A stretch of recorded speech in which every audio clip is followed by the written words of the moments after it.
বিসমিল্লাহির রহমানির রহিম। আশা করি সবাই ভালো আছেন। এখন আমি আপনাদের সাথে কিছু গুরুত্বপূর্ণ যে বিষয় নিয়ে আলোচনা করব।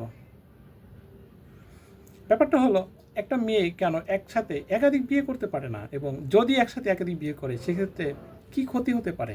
অনেক মেয়ে কিন্তু বলে থাকে যে ছেলেরা যদি বিয়ে করে একাধিক, আমরা কেন করতে পারবো না। হ্যাঁ, আপনারা করতে পারবেন না, সেটা কেন করতে পারবেন না সেটাই এখন ব্যাখ্যা করব। আমরা জানি যে একটা ছেলের শুক্রাণুর প্রোটিন থেকে অন্য একটা ছেলের শুক্রাণুর প্রোটিন কিন্তু প্রায় 62% ভিন্ন। তাই একটা মেয়ে যখন তার স্বামীর সাথে মিলিত হয়, তখন তার সেই শুক্রাণু থেকে যে ডিএনএ এবং সাথে আরও কি থাকে, ব্যাকটেরিয়া, সেগুলো কিন্তু স্ত্রীর জরায়ুতে চলে যায়, এবং সেটা পরিষ্কার হতে প্রায় 3 মাস লাগে। অর্থাৎ 3টা মেন্স বা 3টা মাসিক হওয়ার পরে সেটা পরিষ্কার হয়।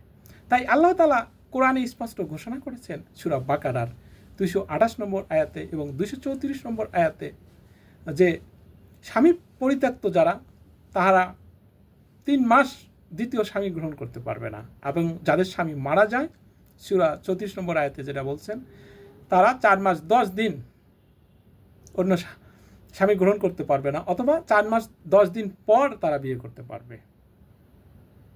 অবশ্য এটার রহস্য আছে না?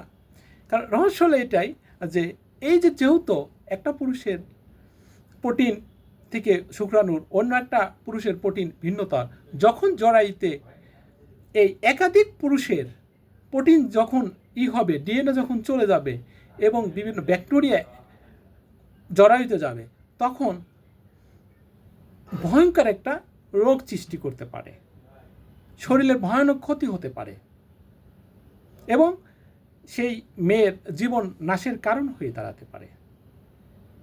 তাই একটা মেয়ে ইচ্ছা করলে কিন্তু সে একসাথে একাধিক বিয়ে করতে পারবে না।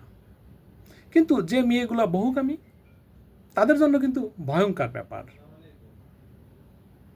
তারা কিন্তু যে কোনো রোগের সম্মুখীন হতে পারে এবং বুঝতেও পারবে না এই ব্যাপারটা কেমন করে হয়েছে।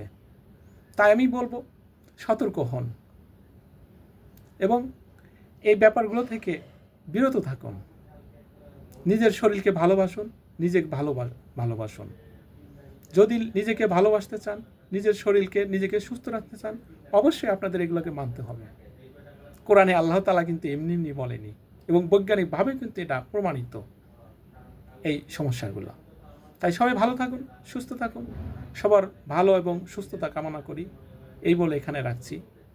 যদি তথ্যগুলো ভালো লাগে, যুক্তিসঙ্গত হয়, তাহলে অবশ্যই শেয়ার করবেন, মন্তব্য করবেন, এবং কেমন লাগলো সেটাও বলবেন। খোদা হাফেজ।